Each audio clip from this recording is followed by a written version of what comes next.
Bismillahirrahmanirrahim. Assalamualaikum warahmatullahi wabarakatuh. Perkenalkan, saya Intan Saputri, NIM E1B019076, Prodi PPKN semester 2B. Di sini saya akan menjelaskan materi dengan tema pandemi COVID-19, dilema antara krisis kesehatan atau krisis ekonomi. COVID-19 merupakan wabah yang terjadi sejak akhir tahun 2019. Bermula dari Wuhan, Provinsi Hubei, Cina. Virus ini diduga berawal dari kelelawar yang menular ke hewan lain sebelum melompat ke manusia. Wabah ini masuk ke Indonesia sejak bulan Februari dan berlangsung sampai saat ini. Kemudian, penularan virus ini melalui cairan penderita atau pasien yang sudah terjangkit virus COVID-19 dengan masa inkubasi 10-14 hari. Sampai saat ini, vaksin virus ini belum ditemukan. Upaya pemerintah untuk memutus penyebaran dari virus COVID-19 ini adalah dengan cara tetap di rumah saja. Kemudian meliburkan aktivitas belajar, mengajar, dan menghindari keramaian. Kemudian setelah pemerintah mengadakan sosialisasi kepada masyarakat, kemudian pemerintah menyarankan kepada masyarakat agar menggunakan masker saat berpergian, mencuci tangan setelah beraktivitas dan tidak melakukan kontak langsung kepada orang lain. Aparat diperintahkan berjaga dan berpatroli di tempat yang berpotensi menimbulkan keramaian, seperti di jalanan, pasar, dan pusat perbelanjaan. Masih banyak didapati masyarakat yang melakukan aktivitas di saat pemerintah menganjurkan untuk diam di rumah saja. Bahkan ada masyarakat yang didapati tidak menggunakan masker saat berpergian. Ketika dimintai keterangan, alasan mereka bermacam-macam. Mulai dari lupa membawa masker, tidak memiliki masker, tidak memiliki uang untuk membeli masker, sampai mereka melakukan aktivitas di luar untuk mencari nafkah sehari-hari, yang dimana masyarakat tersebut memang terbiasa untuk mencari nafkah mencari nafkah untuk hari itu saja. Kemudian setelah banyaknya kasus terjadi seperti itu atau kasus serupa tersebut, pemerintah memberikan bantuan dengan cara membagikan masker secara gratis kepada masyarakat setiap kepala keluarga dan memberikan bantuan tunai dan non-tunai berupa sembako kepada masyarakat yang memenuhi kriteria atau yang layak diberikan untuk mendapat bantuan. Namun seiring berjalannya waktu, pandemi COVID-19 ini belum juga berakhir dikarenakan kesadaran masyarakat memang masih terbilang cukup rendah dan desakan ekonomi yang terus-menerus menekan khususnya pada masyarakat yang mencari nafkah sehari-hari, yang tidak memiliki pekerjaan tetap. Apalagi dengan terjadinya pandemi COVID-19 ini, banyak karyawan, buruh atau buruh pabrik yang dirumahkan oleh perusahaannya karena vaksin COVID-19 ini sampai saat ini belum ditemukan dan semakin hari ada saja penambahan jumlah pasien positif COVID-19. Di tengah upaya pemerintah untuk memutus rantai penyebaran COVID-19, pemerintah dihadapi dengan adanya dilema, yaitu krisis ekonomi dan krisis kesehatan. Karena kegiatan ekonomi lumpuh karena terjadinya pandemi COVID-19 dan ekonomi juga jatuh. Jika menghidupkan sektor ekonomi, maka kesehatan masyarakat dapat terancam atau dipertaruhkan.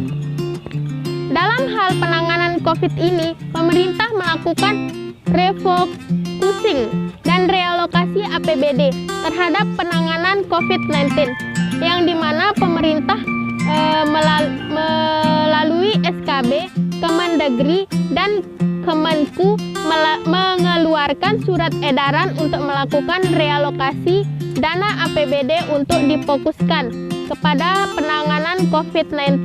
Dana APBD yang sebelumnya sudah dianggarkan untuk 2020 akan disesuaikan kembali dengan dananya akan lebih fokus kepada penanganan COVID seperti membeli alat kesehatan dan sebagainya daripada dana yang digunakan untuk belanja daerah lainnya, karena kita pasti sama-sama setuju bahwa kesehatan masyarakat atau nyawa rakyat itu lebih penting dari segalanya.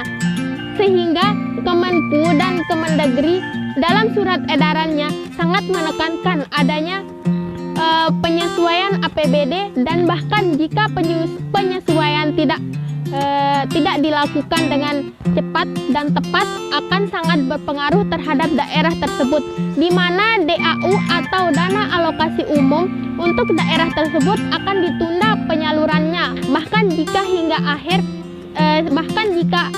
akhir tahun tidak melaporkan hasil penyesuaian APBD, maka DAU untuk daerah tersebut tidak akan disalurkan, yang akan sangat merugikan daerah tersebut. Penyesuaian APBD ini harus dilakukan oleh seluruh daerah yang ada di Indonesia, walaupun daerah itu dalam zona hijau. Sekalipun tetap saja harus melakukan penyesuaian terhadap APBD. Jika dana APBD dirasa sudah cukup untuk penanganan COVID, maka baru bisa digunakan untuk belanja yang lainnya. Namun, intinya tetap saja penanganan COVID yang akan menjadi prioritas pada saat ini. Baru belanja daerah atau negara lain bisa dilakukan. Karena ekonomi Indonesia ini terus menurun, pemerintah merencanakan normal baru atau new normal, yang dimana new normal ini adalah skenario pemerintah untuk mempercepat penanganan COVID-19 dalam aspek kesehatan dan sosial ekonomi.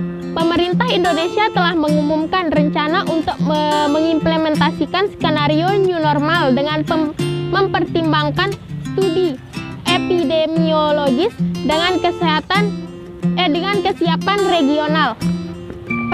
Presiden mengharapkan new normal ini diimplementasikan dengan beberapa pertimbangan. Dalam beberapa hari terakhir, Kemenku akan mengusulkan mekanisme penilaian, baik berdasarkan perhitungan epidemiologi dan kapasitas regional dalam penanganan COVID-19 seperti pengembangan penyakit, pengendalian virus, dan kapasitas kesehatan.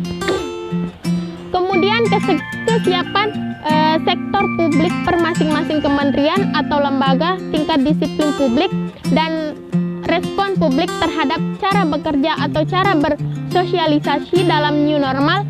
Pemerintah daerah diizinkan untuk mempersiapkan new normal jika daerah mereka berada di tingkat moderat atau sedang. Beberapa sektor sedang mempersiapkan SOP untuk skenario new normal. Beberapa kebijakan publik yang diambil oleh pemerintah dan melindungi wajah dan seterusnya dengan menggunakan masker.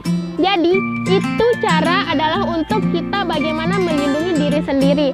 Dalam new normal ini pemerintah menyarankan kepada masyarakat agar selalu bahagia, karena diketahui dengan kita selalu berbahagia, imunitas kita akan meningkat, kemudian tubuh akan lebih kebal terhadap penyakit, khususnya terhadap wabah COVID-19 ini.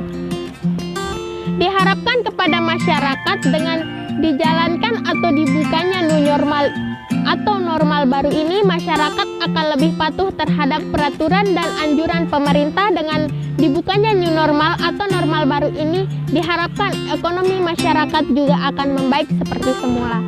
Masyarakat yang sebelumnya tidak memiliki pekerjaan akan memiliki pekerjaan lagi karena dibukanya new normal, yang dimana semua perusahaan, pabrik, atau pusat perbelanjaan akan dibuka. Jadi kepada masyarakat yang bekerja sebagai pegawai, buruh, ataupun pelayan di toko bisa kembali bekerja seperti biasanya dengan syarat tetap menggunakan masker, cuci tangan setelah melakukan aktivitas, menjaga jarak yang satu dengan yang lainnya, atau bisa dibilang tetap mematuhi protokol. Dengan dibukanya new normal, semua akan bisa bekerja kembali, kemudian semua kebutuhan bisa dapat terpenuhi. Sekian dari saya. Assalamualaikum warahmatullahi wabarakatuh.